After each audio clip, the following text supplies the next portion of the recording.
Hey, everybody. Welcome to another episode of Fuel Stop Chats with Chris and James. Hey, buddy. Tonight, hey, I think James is busy doing a little Basil Hayden pour. Tonight, we're going to talk about planning for long distance trips. Now, I Yes, know sir. we've talked about packing for long distance motorcycle camping trips. Tonight, we're going to have a little bit of different twist on that, but sit back, buckle up, and enjoy. What do you got Yeah. for us, James? Well, I mean, we put a list together. I've seen a bunch of stuff on, the various groups that we're in. But I think what it comes down to is you and I have done a number of long trips. We have a lot of friends that do long trips, and it's really tips and tricks and things that we've shared with with each other over the campfire or Yeah. just at a fuel stop chat, saying, "Oh shit, I didn't know you packed that." So I think some of the things that were important to me is, and I've got a list of things. I'm just going to start it off with the number one thing is know before you go. I have a video out there of how to plan a trip, with Google Maps, but, planning your route, making it interesting, if time allows. But I think the biggest thing is when you start looking at planning out a route, it's your time management. Time management can be extremely difficult when you're a new rider, just because everything that you base your distance off is with driving a car. So a tank of gas in a car could be 300, 400 400 miles. miles. Yeah. That's plenty of hours. And you're sitting there and you're good. You can stop, put gas in it, take a leak, get back in the car and go. The bike, you're filling that thing up every 2 hours. There's time to get off the interstate. There's time to find the gas station. Then you stop, you put the gas in it, you go inside, have a little break, go to the bathroom, shake your legs a little bit. Next thing you know, it's 30 minutes is gone. And then you're back on the bike again. Well, that time adds up. So Yeah. when you plan 8 hours in a car, it's not going to be the same amount of distance on a motorcycle. And it's knowing things like that. Yeah. So I would tell you what I have found, and I've used the computer trip meter on the bike a lot for this. Whether it's riding back from, down in Tennessee last week, 550 miles, or it's I'm on a trip to Seattle from PA across the country. If I average 60 miles an hour as an average, what it does is, and I love this because on the computer on the bike, it'll tell me how long I've been moving and how long I've been stopped, and I check it as I'm rolling into a fuel stop. All right, I've had 30 minutes of stoppage so far this trip. I know that I need to get to a certain place. I know this needs to be a 15-minute bun burner, or I know I've got 30 minutes, right? mhm. But what I have found is if you calculate your mileage and you divide that by 60 miles an hour, that's a pretty good average that you can maintain if you're doing interstate travel. Yeah, Now, obviously, if you're doing secondary roads, you need to plan for 40, 45 miles an hour. But it's a good rule of thumb. The other thing that you said that really, really resonated with me, I just had this conversation with somebody last week. They asked me, I see on Facebook all the time, these guys are like, I just point my bike in a general direction and go and ride forever. And the person said, look, I get 2 weeks vacation. I need to make sure that I'm maximizing my 2 weeks. And so I can't just point my bike in a general direction. And I said, here's the biggest thing I've learned about that. If the biggest frustration that I've had personally is when I ride by something and I post a picture on Facebook, or I say, hey, I got back home and I'm telling somebody about my trip, and they say, hey, did you stop and see such and such? And I'm like, no, I didn't even, oh, you rode right by it. That drives me nuts, right? That's why I particularly like to look at what it is I want to see, whether it's historic things or it's a waterfall or whatever, piques my interest. I want to make sure that I'm looking across that route and searching for things. Now, there's a couple of sure. websites that are great for that. That you can go visit that'll tell you, like, hey, if you're interested in X, this is a great day route. If you're at, and so what I've done is I've used those, and I know you have too. You start piecing those segments together into your routes, and then you can make sure you're not missing something really cool. that you would otherwise roll right by and never know it was there. So that's one of the biggest things for me about know before you go. It's how do you maximize your time, and it's about making sure that I'm seeing what I want to see as I'm traveling across the country. Sure. I mean, you're looking at, okay, I need to get to Oregon. Well, I'm going to probably do interstate the whole way because I'm not going to have a lot of time. That's going to be 4 days there, 4 days back. There's 8 days right there. If I have the time and I'm only going a short amount of distance, well, maybe I want to take secondary roads, and going into Google Maps or just looking at some of the major towns along the way and doing a Google search of things to do in Charlotte. There could be some interesting things that you never even knew about, or just looking at some of the different boards that are out there for motorcycling of places that people have seen. You can also take those, and we've done this where, all right, we're going to ride for 2.5 hours. We're going to need a break. And by the way, we're going to stop and go see the, Rockabilly Hall of Fame. It takes us off the bike. It gets us off the bike for an hour. We can walk around. We can stretch our legs. We, do a quick gas and go right there off the exit. Go check out the museum, or go check out, like we did, the missile silos down in Arizona. There's different things that can be along the way that you can put in your breaks that you take. So you're really maximizing that trip and that time. Yeah, that burger joint we found right behind the Rockabilly Hall of Fame. How about that, man? That the Oh 50s man. diner place with, I think it was like $5 or $6 for a killer burger, a Coke, and Yeah. some fries. It was like, I and forgot all again, about that. don't go around the block and take a look. Next thing you know, you're eating beef jerky at a freaking gas station. Terrible, right? Yeah. Yeah. Yeah, to me, it's, and the other thing about the highway thing to me is this. I love base camp for this reason. I plug in my Garmin, I do my waypoints, and I identify key things that I want to see. Now, when I export that to my GPS, if I have that route segment planned and it's all secondary roads and it looks like the weather's bad, or it looks like there's a front coming behind me, or whatever the reason, I can easily stop that route. I can go pick just the waypoint and say, give me the fastest route to that waypoint. And so by having that, I can pick and choose best of both worlds. And where I need to scoot and make time, I'll slab it, and when I don't, I don't. And once I get usually west of Mississippi, if I'm going out west for travel, it's, you're not like Montana. There isn't a lot of interstate highway. Mm. You're doing 2-lane roads, but the speed limit's 80. So why not? That's the other thing. The posted speed limits. It, that 60-mile-an-hour average holds true. And I've done this from here to California and back. If I want to do a 450-mile day, I know if I average 60 miles an hour, I've got plenty of break time. I've got plenty of time to take pictures along the way. I did that 550 miles coming back from Tennessee. I've been down that route so many times. I just wanted to get home. And so for me, it was just get on the slab and go. Yeah. And that was a day of 65, 66-mile-an-hour average, where I was cooking along pretty good. But anyway, I think the plan and the know before you go, it's really about maximizing your time, making sure you're not missing something key.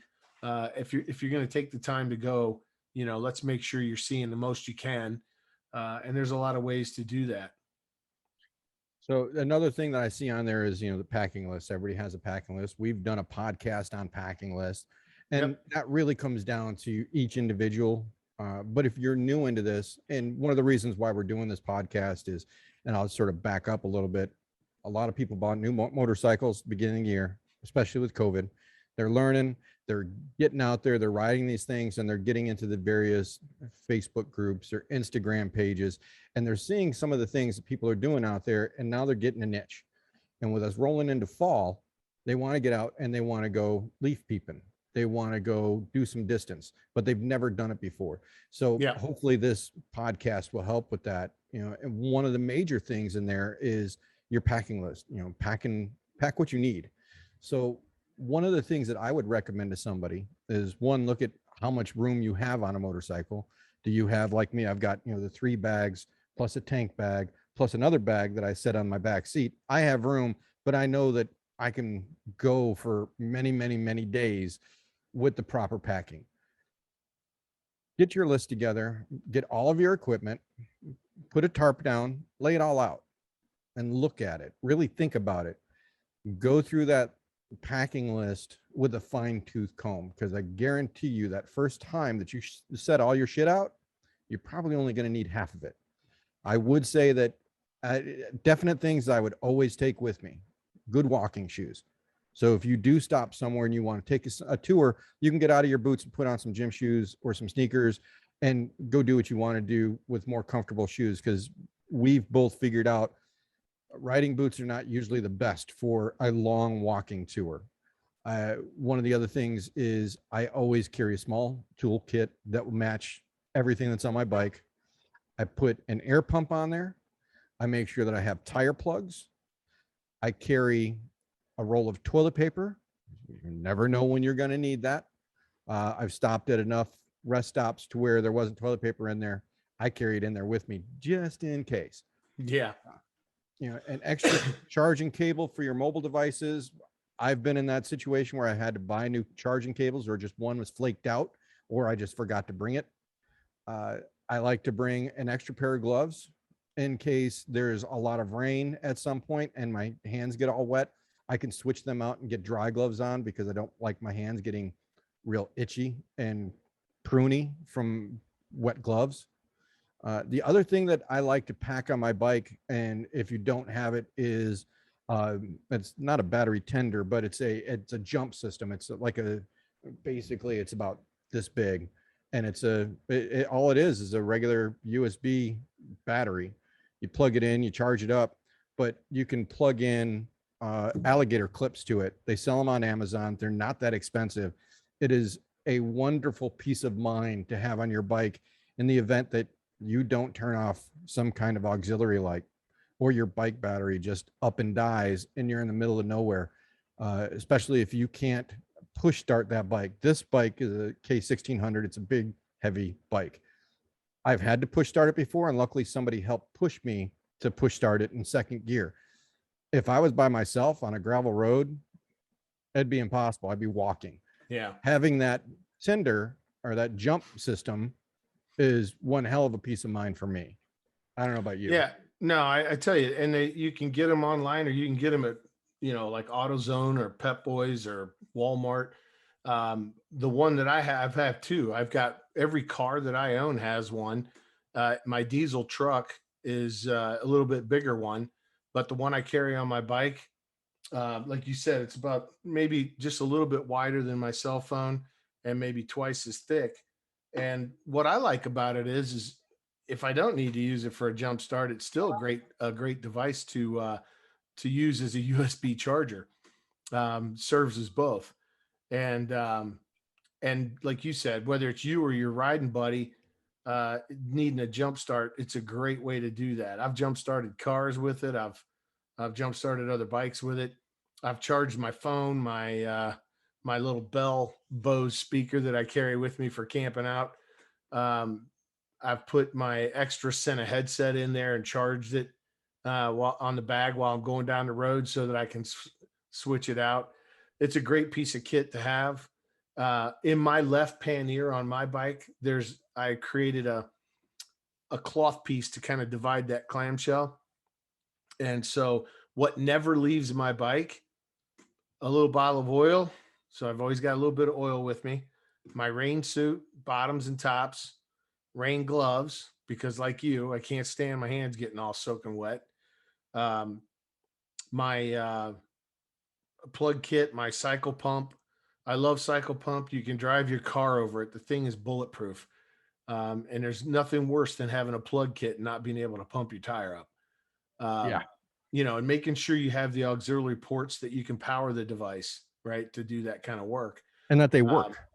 yeah. Test them And before you so, go. and I got a little first aid kit, and it's a little bit beefier than like a small first aid kit, but then I also carry an assortment of zip ties, Leatherman tool, duct tape, things like that. That stays in that left pannier. And I don't care if I'm riding to the grocery store or I'm going to, the coast. It never, that stuff never comes out of that left pannier. Yeah, I Um, was going to grab the little battery charger. I forgot I have it upstairs in my office, because actually when I was riding up to Tennessee to meet with you and the guys, uh, I had stopped to get a new helmet, and we'll get into that in a little bit. But there was somebody that was there with a motorcycle with a dead battery. They couldn't get a new battery at the place because they didn't have any. So I had to grab that out and help jumpstart him. So I've got it upstairs charging. I forgot that I took it out of there earlier today. yeah, But yeah, and like I said, I think the other thing too is I've told people before. I typically don't like to have, if I'm camping, I'll definitely have a dry bag that's on the back seat. If I'm doing a fly-in ride where I'm renting a bike, I always take my dry bag because I don't care if I get a bike that has bags on it or not. All my stuff is in that dry bag, yeah, bungee corded on, and enjoy my ride. Um, and I don't ride with a tank bag either. So I typically pack a little lighter when it comes to clothes and stuff. And if you're going to go to, I don't care if it's June and you're going to ride to Oregon from, Pennsylvania, you're going to go across elevations where it's going to be chilly. And the rain suit is the perfect thing to slip on, cut all that wind off of you. And you don't have to pack a whole bunch of warm gear for that distance that you're at elevation. Because no sooner than you crest that mountain, you get on the other side, you're going to be peeling stuff off. The rain gear rolls up real small, doesn't take up a lot of space, and usually one sweatshirt, and I'm good for literally across the country. And I know I've done it a few times. So, yeah. that's another good piece of kit. Um, the other thing too that I've really come to enjoy is my quad lock. I went ahead and added the USB charger and the shock vibe. Now the Android phones typically don't have the problem the Apples do with the screen from the vibrations getting all jacked up. I didn't want to take a chance with my Android phone, so I went ahead and bought the Shock Vibe isolator, and it stacks with the USB charger. Put the quad lock on there, and you can see your phone and charge your phone. And the other thing I found out is with a not too long a cord, if I really got in a jam and I forgot to charge my Sena headset the night before, I can reach from that USB port to my Sena and get a little charge while I'm going down the road without any expense to a battery or whatever, and I can still enjoy my music while I'm rolling. Um, Another thing though that you touched on that I've learned the hard way is on the tool side of things. You know, there are, I don't want to say common, but every bike has its thing, that comes loose, that vibrates loose, whatever. And usually you learn that over trips in the hard way. And um, the little tube of blue Loctite. Yep. It's just a little small tube. It doesn't take up a lot of space, but if you did drop a screw or you have one that's come loose, you can put a little drop of that on there, and with the right wrench, you can screw that back in and tighten it up, and you don't have to worry about it for the rest of your trip. And make sure it's Um, the blue one, not the red one, because the Gotta be red one blue. you're gonna be torquing on that a bit to get the red one out. Not only that, but if you ever take that thing for service, your service guys are going to give you what for. Yeah. You're going to pay for them taking the time to take that thing apart. But again, a common size couple of wrenches, a common size, couple of either hex head, Allen head, or Torx, whatever your bike, have those handy. They don't take up a lot of space. And man, it can be the difference between an easy 5-minute thing or an aggravating trip because of something coming loose, so Yeah, the other uh, thing that I like to take, and sort of in line with that, it doesn't take up a lot of space, is a packet of JB Weld. yeah. If something breaks really bad, JB Weld can usually fix it till you get until you get to a place where you can replace that item. Especially if you're adventure riding. I have a KTM. I try to get out there and do that when I can, but it's been impossible lately just because it's been in the shop because it's a KTM. But all of my friends that have gone out and done a lot of the rocky stuff out there, especially if you're going to do the TAT. For those that don't know, that's the Trans-American Trail. There's some real rocky portions on there, and like most of adventure bikes or dirt bikes that take these things or take those routes, the oil is that little glass see-through, and you catch a rock on that the wrong way, it will crack that and you will lose gas.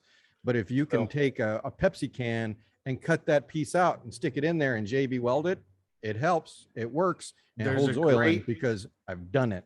there's a great example if you go out on Amazon Prime and watch Backcountry Discovery Route New England. A lady riding a 1250 GS BMW had a wheel stand fall off to the side. And even though she had the engine protection guards on there, the shape of this rock went like, here's the guard, the rock went right through where that space is, and the case got a hole in it and all her oil. Whoop. Well, there was Yep. a couple of guys, everybody had a bottle of oil, so they could easily get enough oil pooled together to fill her up. But no, you can't put oil in there if your crankcase on the side's got a hole in it. Found a Budweiser can on the side of the road, cut it with a knife to shape. JB welded it on there. BMW dealer that was about 60 miles away said, "We'll have a case cover for you by tomorrow morning." And so she rode on, got to the hotel the next day, replaced the case, put the new oil in, poof, no problem. Yep. Without that JB weld, that bike would have still been sitting there on its side on the side of the dirt road. Yeah. So like I said, I mean, lay all your stuff out, look at all the clothes that you're taking. You probably don't need all those. Look at all the tools that you're taking. You probably don't need all those. Look at the things that are going to be irreplaceable on the trip. The very important things that you think are very important. You're going to think that it's all important. But if you need to make cuts, where do you make those cuts? Try to cut down the weight. Remember, you're the one that's going to be having to ride this bike and get that stuff out. So that's where I'm just going with that. Yeah, So and I tell you, the way I think about it is there a guy on the side of the road that I could borrow a screwdriver from? I'm probably not worried about a screwdriver. But if I need a 25 Torx head, probably not going to find that in everybody's garage. yeah, And that's 50% of the screws on the bike. I'm going to take one with me. So think exactly. about your tools in that sense too. What's easy to find, what's not. Um, Yeah, I you think know, another part of me is, when you're going for a long distance trip, you're already the first time that you kick it off, you're going to have some anxiety. You're going to be a little nervous, but you need to listen to your body. With anxiety comes sweat, especially if you're riding in the summer months. It's going to be hotter. As you're riding, you have, like most people, a mesh jacket or some kind of wicking material. That sweat's going to come off of you quick. You need to hydrate, and you need to listen to your body. When your body says, "Hey, I need to take a break," pull over, take a break. Don't think that you can just push through it to the next, well, there's a rest stop 60 miles ahead. I can just make it to that. Just stop, carry some water on your bike, have a little bit of water, walk around the bike, take 5 minutes, and then go. It's huge on yeah, making sure that you're safe to get to that destination. yeah, I learned my lesson the hard way on the hydration piece. Coffee is not a hydration Mm-mm. liquid. It's actually dehydrates you. And when you think you've had that big 16-ounce cup of coffee and you're trying to make time and you're worried about having to stop to go to the bathroom, you know what? Don't worry about it. I did a day, it was 915 miles, and I wasn't drinking enough liquids along the way. And when you don't go to the bathroom a lot, you'll get a urinary tract infection, and you'll wish that you'd have had a bottle of water every stop and you just stayed hydrated. So, it's and I usually always have a bottle of water, at least a partial bottle of water with me. And I know this from when we were out in the Mojave. We were out there riding around, the desert. I mean, I don't care if the water's warm or not; it's still water, Yep. and it's important to have with you. So try and figure out a way to keep some water with you all the time, and take the time to have slam some water. Even if you got to stop, go to the bathroom down the road, it's what, a couple of minutes to take a leak and get back on the bike. That's a heck of a lot better than being dehydrated, I can tell you. Now, I know that you're a member at who do you have your membership through? Your motorcycle membership? Or your BMW MOA? Yeah. Yeah. And So, I'm a hog chapter person too, but Okay. The MOA is what I use the most. And you know, here again, do you pay the 25 bucks for the tire insurance? Yes. Great example of that. I left here, went to Glacier National Park with a buddy of mine, Scott Schuyler from Hershey, got up a Logan's Pass, and there was some shale rock that had, you know, spilled out across the road. I didn't think anything of it. And one of those little pieces of shale had shaved off and chipped off. And if you don't know what prehistoric man was making tools out of, it's that shale rock. It's razor sharp, and it just like looked like a little miniature hatchet head. In fact, I still have that little piece of rock I pulled out of my tire in the pouring down rain. We're at about I don't know 10, 11,000 feet, 45 degrees, soaking wet, plugging a tire, and I tell you, plugging that tire and having the pump to pump that tire up and be able to get going again was worth whatever space that takes up. But you never plan for those things, No. never, right? But why do I carry that cycle pump literally everywhere I go now? I learned the hard way, you Yep. know. Now, with the memberships, I personally, I'm an AMA membership. I have Me too. I have multiple different motorcycles for brands. I'm sure Honda has some kind of membership. I know BMW does. I know you got the hog clubs out there, and some of the things that are in there is free towing. I was up in North Georgia with the KTM and some guys. We were doing some adventure riding, and the main shaft snapped in the transmission. I didn't have AMA at the time, and I do now, just because with that, I had to call a taxi out into the road to where I was after I got cell coverage. I had to take that taxi to a U-Haul dealer. I had to rent a U-Haul. I had to go back, pick the bike up, and then U-Haul that thing back. Where, with AMA, I've got free towing. I could call them, let them know exactly where I am, and they will send somebody out there to pick up me and the bike. $25, I don't care if it's $50 a year. I will pay that to have that peace of mind. And I think that, if it might not be AMA that you want, there's several different memberships for different motorcycles that are out there. Take a look at them, but it's definitely worth looking at. Plus you have all the extra things of, with AMA, we get the magazine, you have the rallies. It's a network Reduced of people. hotel rates. Yes. With AMA, I've reduced hotel rates. I also have, like, if we do a fly-in ride and I use Eagle Rider, AMA has a code that I can use and I get 10% off on the bike. There's other things that come with that. But for me, it's the peace of mind. I feel a lot more comfortable. I keep my AMA card on my bag when I ride. So if I'm either on the BMW, I'm on the KTM, the bag goes with either bike. I have the card with me. Yeah. And to finish the Logan's Pass story, I rode from there to Sturgis on a plug. And when I got to Sturgis, I followed the rules. I called the lady. She told me what the process was, handed the phone to the tech. He said, here's what the tire cost and here's what the labor costs. And whatever that was, she said, okay, you have authorization. They put a new tire on and I rode home. And 4 days later or so, when I got home, my wife said, hey, you got a check from these guys. I opened it up and it was, $310. Yeah. No issues. So, do I plan on getting a flat tire everywhere I go? No. Will I use the $25 thing every year? No. But then I think about that guy that was down there in Tennessee with us, coming through, coming to Tellico Plains on 64, hit that freaking pothole, bent his rim, and his tire wouldn't hold air anymore. Now, luckily, he was smart. He had a nice little pump with him, and he could stop and inflate and ride a little while and inflate and ride a little while. But he was able to talk to the guys about the damage, and because he had the insurance, he was able to get a new rim and a new tire. So and a new tire, exactly. Yeah. So yeah, it's definitely worth thinking about and checking out. And again, it's 25 bucks a year, and for peace of mind to know that you have that capability.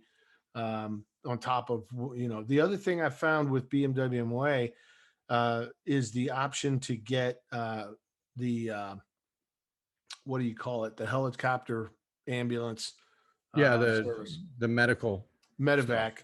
Yeah, they'll come in and medevac you out. And I don't know if you've paid for a helicopter ride that's an ambulance, but it's not cheap. And if you're in bad shape and you really need it, you really don't care how much it costs at the time. But having that kind of insurance and having that kind of capability on top of whatever other insurance you have, again, it's a massive peace of mind to be able to do something like that. So Well, definitely there look was at those offerings. yeah, there was somebody with us on the ride that we just did up in Tellico and had to do that. Yeah. I believe he said it was over $100,000. Yep. $100,000 for a helicopter ride. Man, well, I mean, No, plus the hospitalization and well, yeah, everything, exactly. Uh, but to have it paid off and not have to worry about it, that's especially worth if it. you go into a different country. So, like when we were riding Baja, Yep. yeah, just something to think about. So, another thing that I put on my bike, cash. Yeah. Carry some cash. You never know when you're going to need it. There's places that you will come across if you're doing some back roads that they're cash only businesses. You don't want to be stuck with, no cash. I did when I rode up to Alaska. So I'm not sure if I told this, it probably did. I get to Alaska, a small little town of Hyder. There's no ATM machines, no cell phone coverage. I had Wi-Fi at the hotel. I paid for the hotel with cash. I had filled up my bike that morning with cash, and I was running pretty low on it. I get into the hotel, I log into my Wi-Fi, and my bank sends me a notice saying, "Hey, we noticed irregular, charges on your account. We're locking down your card." I'm screwed. There's no Bank of America in Hyder. There's no banks in Hyder that I know about. I'm 2 days out of the United States. I got to go to Prince George and then to the border and cross over into Washington State. I had to get them on the, I had to, it took me a full tank of gas to ride over to where there was an ATM machine at a gas station. I called the bank at that point and talked them into letting me have a one-time ATM usage to get cash out.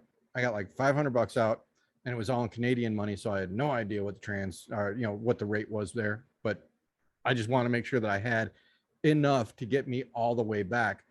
I just didn't have enough cash with me. So, not only carry cash, but think what might be enough for you if you're going to be in a difficult situation.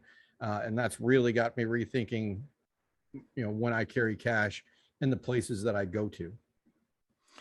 Yeah, and I'll tell you something else too, and this is going to sound silly, but I've seen people take hundreds and fifties because it Yeah. takes up less space, and then you Nope. get these mom and pop diners and stuff that are cash only, and they're like, sorry, we can't change that, and so figure out a way with what's comfortable for you. But and I'll tell you something else. Here's the thing about cash I've noticed: person comes to pick you up in a tow truck, and they do you a good service, and you give them $10 as a tip. It makes a difference. Or if Yep. somebody, you never know when you're going to need 10, $20 to give somebody just as a thanks, but it's always good to have a little cash on hand. When I'm on the road, I always do. Um, the other thing too, and I think you were talking about this on the list, but I know that we talked about Basecamp. I know we talked about Google Maps.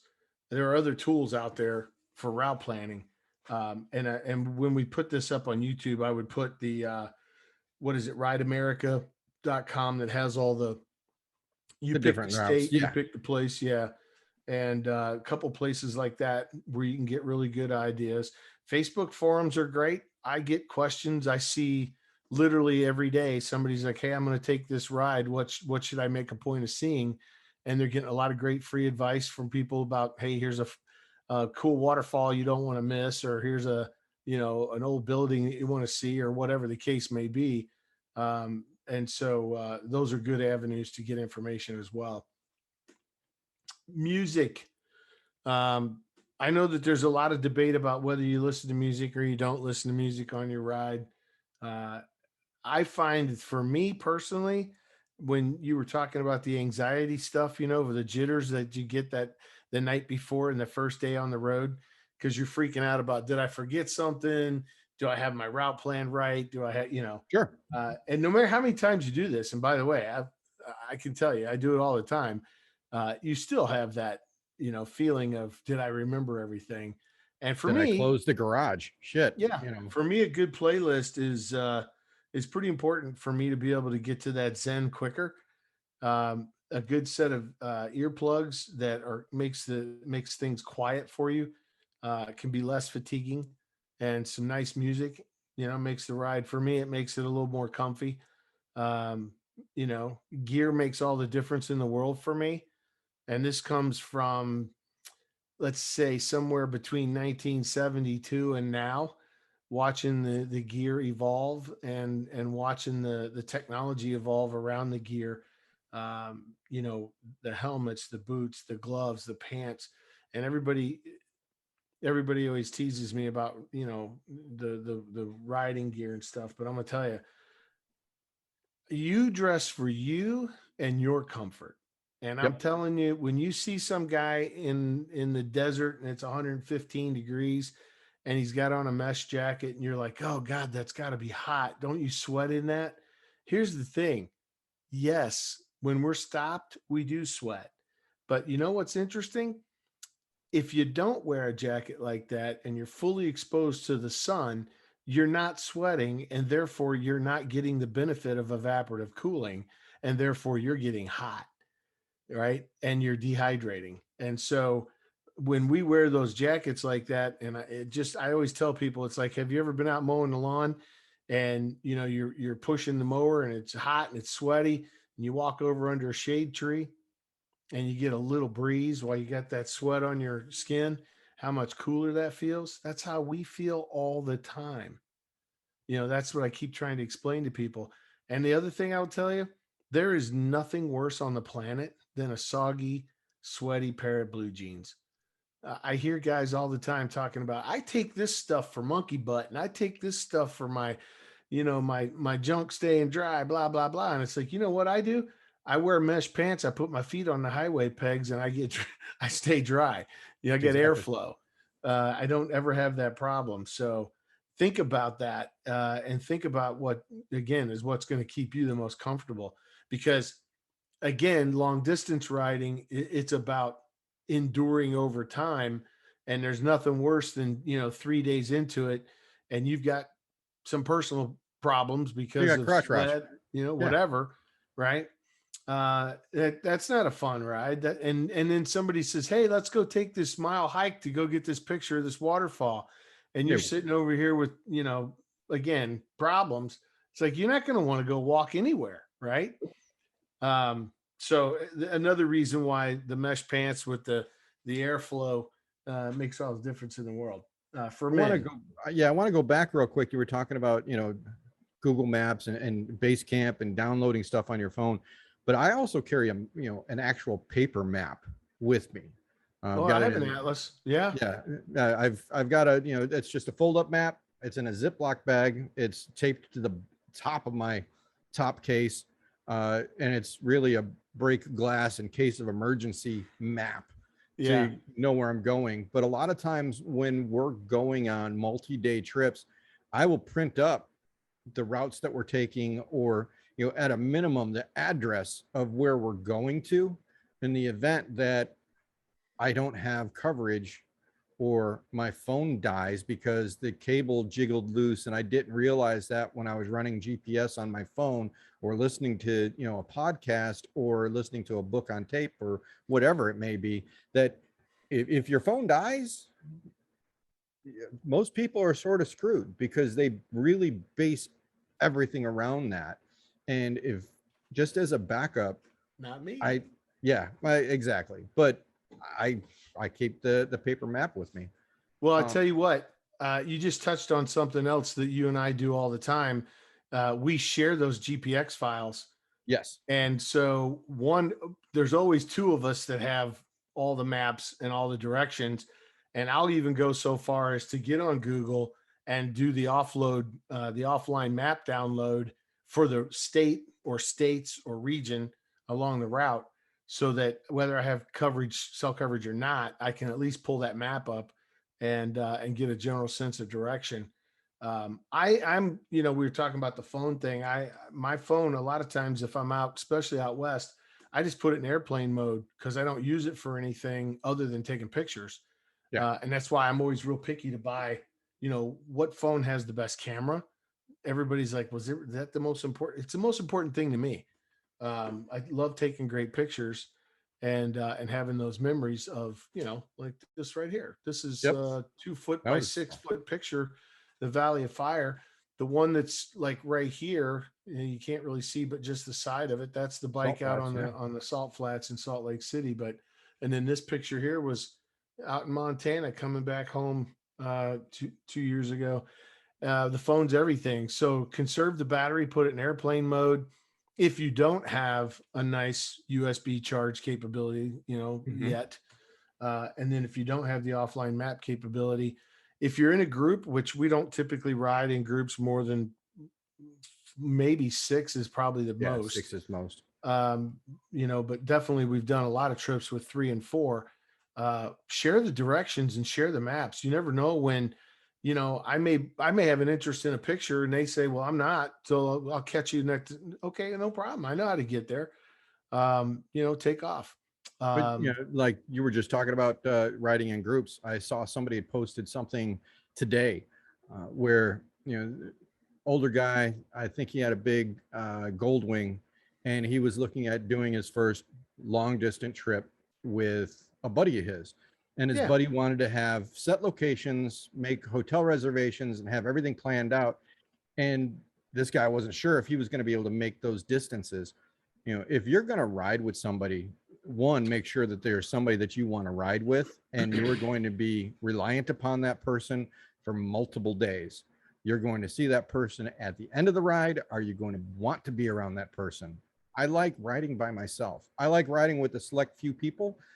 I'm not really good with large groups of people, or people that I've never really ridden with before, because I have, well, I have control issues, especially if somebody else is running the ride and I'm not really happy really? with the routes that we've taken. Yeah. There's, but that's me personally, but I know that. So I will break away from a group and then come back to a group and want to hang out with them, at the end of the night. But I'm also an introvert. For whatever reason it is, I don't really like being around a lot of people, but I know that about myself. I'm very, very selective on the people that I'm going to go long distance, multi-day, multi-city, multi-location traveling with, to where I know that I'm going to be comfortable. And if you don't feel like you are going to be comfortable with that person, it's okay to ride these long trips by yourself. I've done a lot of really long trips Yeah, me too. by myself. Yeah, And I personally, I love it because I can get lost in my helmet. But I also, there, like I said, Chris and I have done a lot of multi-day, multi-city trips where it's either just me and him, or me, him, Yvonne, Todd, and a couple other guys. They're people that I know, they're people that I trust. And I think that's the really big word, is trust. You have to be yeah, able to trust these people, because if something happens to you, you got to trust your life with them. And yeah. you I have to be willing to take care of them if something happens to them. Yeah, I'm with you, man. There's a really, really, really, really, really small group of people that I would, yeah, that I would jump on a bike and travel across the country with. Scott Schuyler and I did that trip out to Montana and back. If the dude called me up and said, "Let's take a trip across country," without hesitation, let's go. First of all, he's funny as hell. Second of all, he's a great rider. Third of all, tons of common sense. What kind of food? Not picky. What kind of place to stay? Not picky. Yeah. Right. I got to stop because I had more coffee than he did. He doesn't care because halfway, hey, down the road somewhere, he's going to want to stop. Don't care. Right. Um, you and I've traveled a lot together. And there's a comfort and like you said, trust and familiarity when you look in the mirror and the guy, you know how they ride, the pace, um, You know that you can both hunt down a barbecue joint and be happier than a pig and you know, Yeah. uh, and so it does make a difference. And I tell you, your point about being with that person all the time, it's true. Like this fuel stop chat conversation at every gas stop, do the dinner conversation, financially, is this person going to be able to, like, if you wanted to stop at a steak place every night, maybe this person's budget doesn't allow for that. That could be a little uncomfortable, Yeah. for people. Um, I've Or I've done locations that you stay at, I've done hey, rides like let's, that too, right? You guys, like, I'm not paying $120 for a hotel. And I'm like, "Well, I'm not paying 60. I don't want to sleep in a cinder block prison cell, you know. But it matters. And so you need to think about those things when you start talking about, yeah, me and my bro, we're gonna do like 7,000 miles together, And then I pick up the newspaper, motorcyclist kills friend three days into the trip. Because man, I tell you what, it can get pretty ugly pretty quick. Um, Maybe take a day trip, maybe take an overnight trip before you're going to spend your entire yes. vacation and all your Yeah. money on a trip with somebody that you're like, oh God, it was miserable. I would never do that again. Well, that's But, that's your vacation. That's your time. You're never going to get it back. but also don't be afraid to do it yourself. There's Right. nothing wrong with getting on a motorcycle and disappearing on your own. For me, it's very therapeutic. Yeah, Um, absolutely. but one of the things that I do when I'm doing those long trips, even if I'm going from here to St. Louis and I'm going to, it's 2 days and I know that, but I'm by myself. Uh, I usually don't carry my wallet on me. I stash it in one of my bags because it's a comfort thing for me. I don't want, I'm constantly looking and feeling my pocket to make sure my wallet's there. I don't And care. I can't. Number one, I don't want to sit on it for all that yep. long. So I Uh, put it in my bag. yep. If I'm separated from my wallet in a high speed head on collision and my wallet is gone, how is the emergency crew going to notify my wife? And this is sort of a darker side of it, and she hates it she hates watching me do this, but she has a much better peace of mind knowing that I do this. I take a Sharpie and on my forearm, I just write ICE in case of emergency. And I write her phone number right underneath it. I figure if anything, they'll find that arm and they'll be able to call her. Uh, some people wear dog tags. Some people just put a note on themselves. However you want to do it, I do it with a marker. I feel better for it, but that's just me. Yeah, I have a card it depends on the jacket I'm wearing, but um, I have a card that, like, on my climb jacket, there's a little zipper on the sleeve that you can carry, like, your driver's license, your national park entry card, whatever. And in that little pocket, there's a card that has ice, Tammy, blah, blah, blah. On a mesh jacket, it goes in here in the chest pocket. But I yeah, I think mean, another really important thing for those that want to go out and take a ride, you're either with a group, you're by yourself. I don't know what your end of day evening activities include. For me, it's usually a campfire, a cigar, and a little bourbon. What you don't want to have is to have an empty bottle of bourbon and find yourself in a dry county. Uh, I pack an extra bottle with me because if you have to ride, you get done riding, you set up your tent, and you got to ride, you got to get back on the bike and ride 20 miles to try to find a liquor store to have a glass of bourbon. I personally wouldn't do it because I don't need it that bad. But if I already know that I have a bottle on the bike, I can relax. I can enjoy myself. I've got cigars on the bike. I've got bourbon on the bike. And I've got matches to start a fire. I'm golden, but that's me. yeah, well, I mean, you touched on something there too. I mean, I think a lot of times I hear people talk about riding at night and it's cooler and all this different stuff. I don't care when you ride, where you ride. I do think it's really important to get a good night's sleep. Yes. I think people underestimate how good a good night's sleep is when you're on these 7, 8,000 mile trips. Um, your body needs to recoup. Look, I'm sure there's some guy 25 somewhere that's listening to this going, hey, these old farts. But you know what's interesting? You know how you get to be an old motorcyclist? Not doing stupid stuff. Very true. Um, so I started riding. I can almost say 50 years ago when I started riding, and you know, I, I enjoy sitting around a fire. I enjoy you and I have sat around a fire and had a cigar and talked for, solve world hunger. But we'll both look at the clock and say, okay, well, instead of let's get up at 7, let's get up at 8. Shift it a little bit, and go grab some breakfast and get on the road. Um, Again, that goes back to: are the people you riding with, are they tolerant of that? Are they flexible enough for that? The bigger the group, the more difficult that becomes. Yes. So it's a great consideration, but do get some good sleep before you get on the road.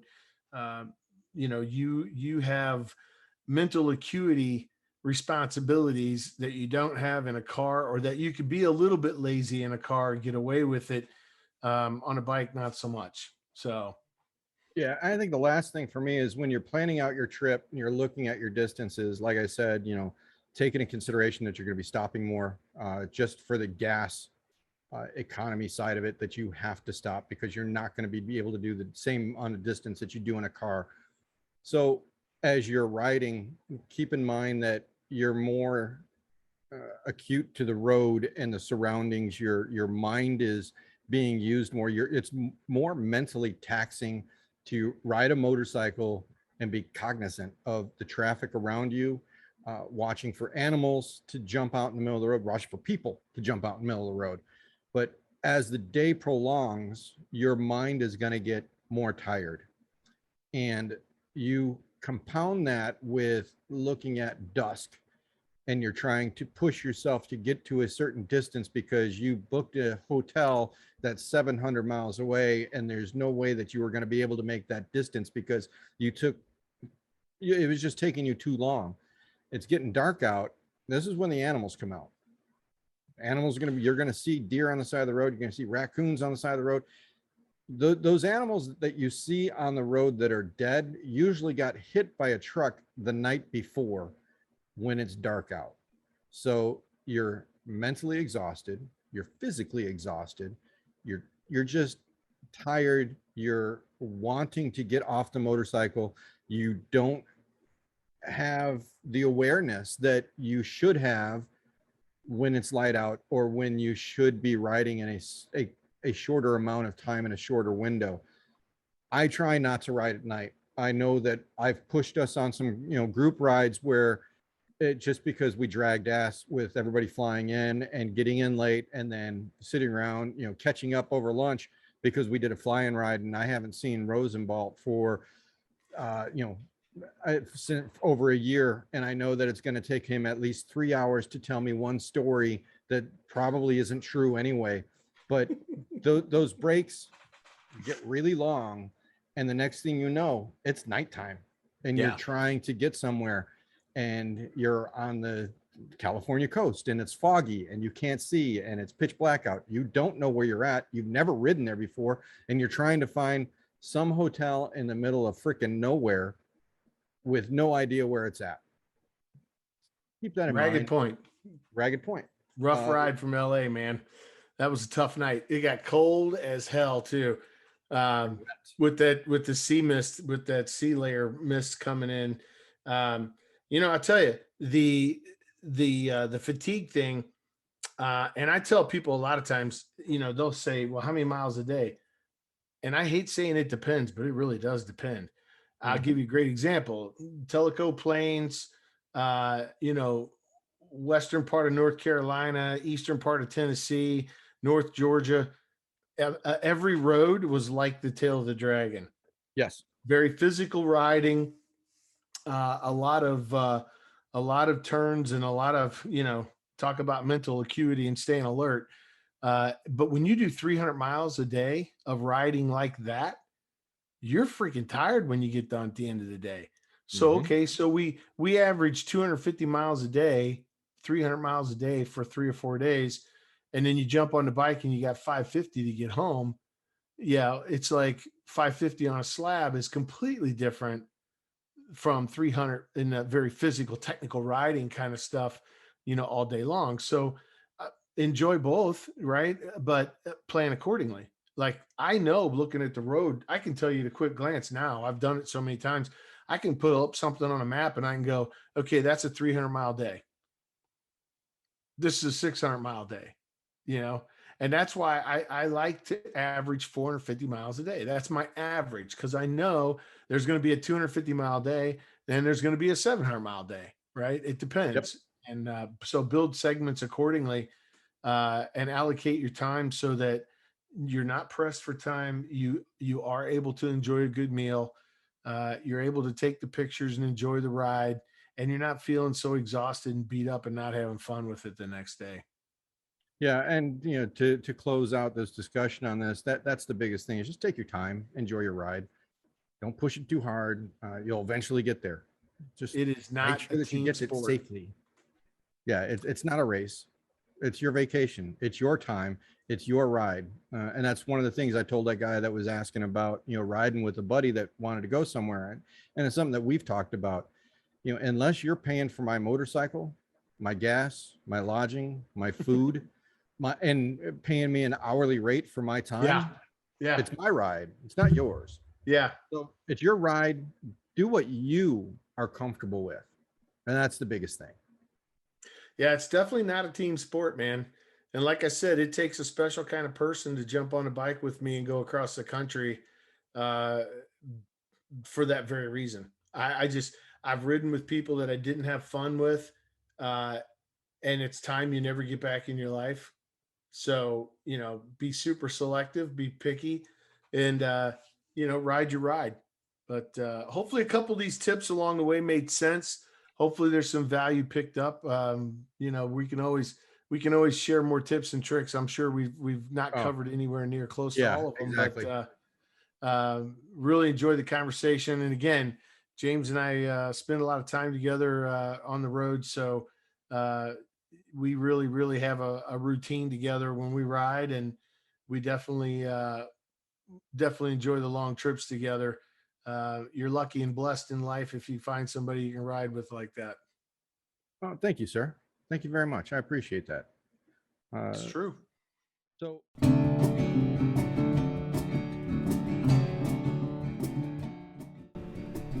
learning history is something taught in school.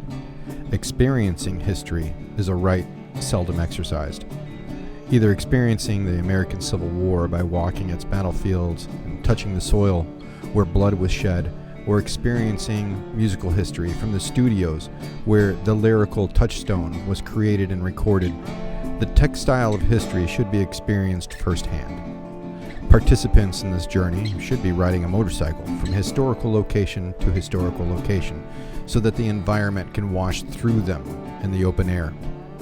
Ride History provides an intimate, educated, and personal experience guiding its riders through history on the freedom of two wheels. Check out www.ridehistory.com for available tours of the Gettysburg Battlefield or ride through America's entry into the Industrial Revolution on the Oilfield Tour. The Knox Tour from Fort Ticonderoga to Boston, or the 8-day Rhythm Tour starting in Atlanta and hitting Nashville, Memphis, Muscle Shoals, Jackson, and New Orleans. Ride through American history at ridehistory.com. So I'm going to close out tonight with a story. It's a story that I don't think I've shared this one with you. I've kept this one pretty close to hand. It was an awkward, and I may have shared some of the story with you because I believe I saw you after this happened. But I recently got rid of my old showy Neotech helmet. I had to get a new one. So another thing that you can add in there for long distance rides, check your equipment. I had a helmet, it was old, and it started to disintegrate under the, past the foam where the styrofoam is. There's like a black coating that was on the styrofoam, and that started to flake. It was actually getting into my eyes. I had to stop and buy a new Neotech 2 helmet in Atlanta. Luckily, they had what I wanted, and I got a really, really great deal on it. But it was an unplanned an expense. But the helmet that I got rid of, I had 5 years, 6 years of riding with that helmet. And when I first got the helmet, I did some modifications to it, put some Beats headsets in there, into the foam, integrated in there. It was beautiful. I loved that helmet.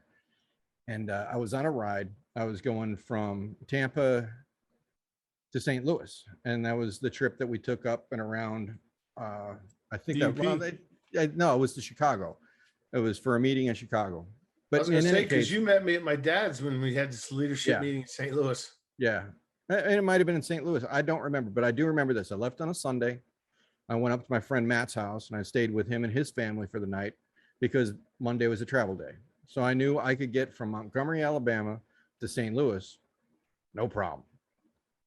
So I got up early Monday morning. I took off.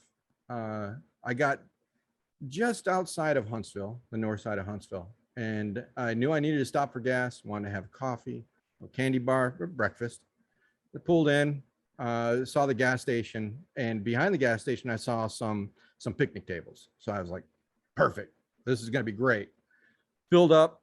And one of the things for me when I ride long distance by myself, I do carry. I think I had my 9mm with me on that. I keep it in my top case, but when I get off the bike, I discreetly take it and I put it in my pocket. So I did that and put it in my pocket on my Olympic riding pants up on the upper thigh.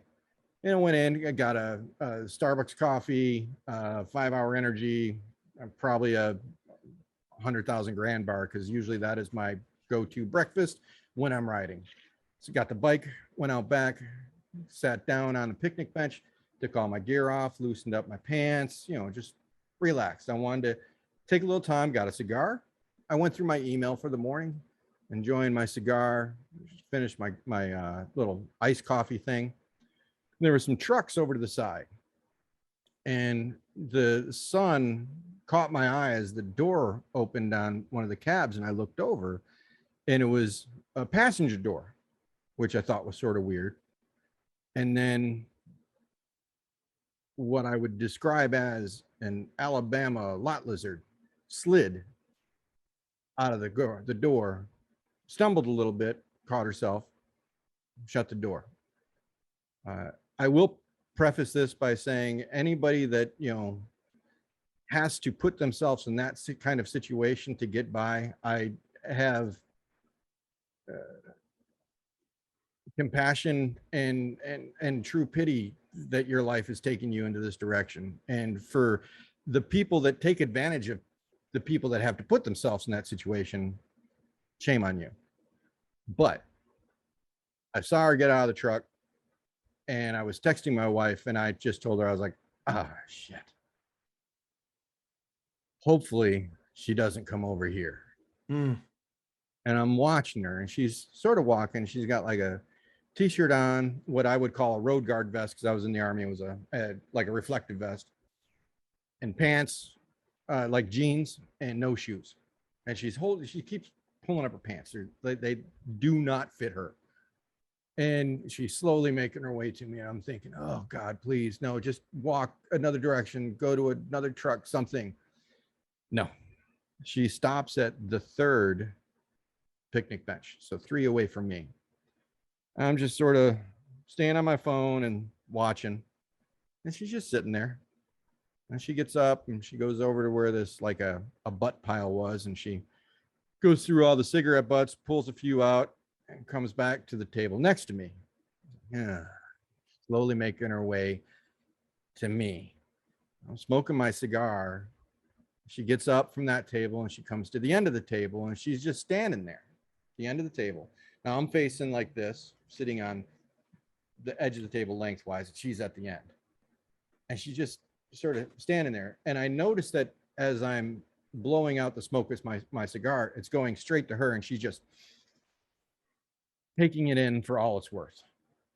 And eventually she sits down at the end of the table. And I'm texting my wife, the hell, why do they always find me? And corner of my eye, I see her reach around my helmet and grab my lighter. I grabbed her arm and she's like, I was like, can I help you? And she's, I just wanted a light, sir. I was like, just ask me. That's all. Ask me. May I use this? I was like, yeah. And she lit her cigarette butt. She put the lighter in her pocket. I was like, give my lighter back. So she sits there and she smokes a cigarette. And I'm just not making conversation. And she finishes it. She gets up and she sort of walks around a little bit. She's pulling up her pants. And she gets to the end of the table and she's sort of holding on to the end of the table and taking in the cigar smoke again. I finish the cigar and I turn because I want to get all my gear, and our eyes lock. And she looks at me and she goes, ah! And she grabs my helmet and she takes off running. Now, the land that we have the picnic benches at is like a downhill. And I jump up because I'm like, what the hell? She grabbed my helmet. She's taking off with this thing. My pants are loose. I'm holding on to my pants. She's holding on to the helmet and she's running. The 9mm in my pocket is smacking into my knee and hurts like hell as I'm starting to chase her. Luckily for me, gravity took over on her pants, and in about 5 strides, they dropped all the way down to her ankles.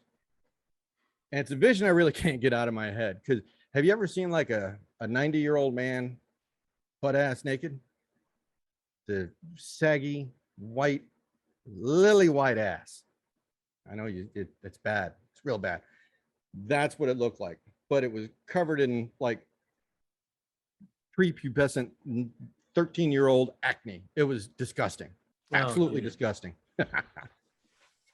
He got about 5 steps in, the drawers dropped, and that dropped her. And she went down like a sack of potatoes and hit the ground. And you could audibly hear all of the air come out of her system when she hit the ground. Unfortunately, at the same time, the opioid plug that was in her ass released at the same time, and a shower of diarrhea exited her ass. But momentum kept her going, and she rolled over and vomited at the same time and let loose probably a few hours of lot lizard work. It was a mixture from Satan. And I'm watching this, and in the middle of this just devilish rainbow is my helmet flying through it all. And it hits the ground and rolls all the way to the bottom of the hill. I stop. I can see her on the ground, and it's just groaning that's coming from her. I give her a wide berth. I'm not helping this person out at all. She's breathing. She's all right. I make my way down the hill, and the only thing that I'm thinking about is I've got 1,000 miles to go, and I need to wear that helmet. So I find a stick because I'm not going to pick this thing up. Inside. I get the stick, I pick up the helmet, and I start looking at it, and I'm really inspecting the outside, and it's got bug splatter on it, but I don't see any glistening of fluid on this. I'm happy, really happy about that. So I take the helmet, and now the moment of truth, I turn the helmet over, and it's you know, it's a open face helmet, or, you know, the Neotech modular. So I crack it open like an egg and look inside there. I don't know how this made it through that rainbow shower from hell. Not one drop of any bodily fluid was inside or on top of the helmet. Good Lord. Now I still took some wipies and cleaned it out, just, and it was like, you know, wipe 2 inches and look at the wipey, and wipe 2 inches and look at the wipey, just to make sure there wasn't anything in there. I don't know how the helmet made it, but I've never been so happy to see that helmet so clean on the inside and on the outside. Oh, By the time I made it up to the top of the hill, she was gone. I don't know where she went to. She disappeared. I don't know where, but I'm glad that she was gone. Packed up my stuff and got the hell out of there. But yeah, that was Alabama lot lizard, baby. Only on a motorcycle can you get a story like that. I honestly, I'll be honest with you, man. I'm okay if I never have a story like that. I don't care. It's not anywhere remotely near the bucket list. Yeah, and I think the reason why I've never really shared that story is because I've always still worn that helmet, and I'd never wanted to just have a second thought about that helmet. But now that I've got a new one and the old Sure. one's gone. Yeah. Now, you did say you donated the helmet to a fire department? I did. When I got the new helmet, I asked, it was at Cycle World in Atlanta. They're in Alpharetta. I asked them if they take donations of motorcycle helmets, because I know it's something that they do down here in Florida. If you get a new motorcycle helmet and you want to donate it, you can donate to your police department or your fire department. And basically it goes to an EMS service. And what the EMS service will do is they are able to use that helmet and practice with dummies or, you know, live fake patients on how to stabilize a head and safely remove a helmet from a motorcyclist that has gone down, to really give as much caution to any kind of neck or head injury. So, you know, cutting the strap, or actually cutting the helmet or taking off the front of it. I try to donate a helmet whenever I'm done with it to that, because you never know if that crew is the one that's going to be able to help you. That's a great cause, man. Really good cause. Well, listen, there's hardly anywhere to go after that story. Um, I don't even know what to say about that, other than thank God I haven't had that experience. Woo-wee. Like my wife says, I'm not allowed to have nice things. She tells me that all the time. Yeah. All right. Well, listen, Well, I will raise my glass. it's good Right catching her up out, with you, Chris. bro. Right her Right out. out. All right, I'll end it there.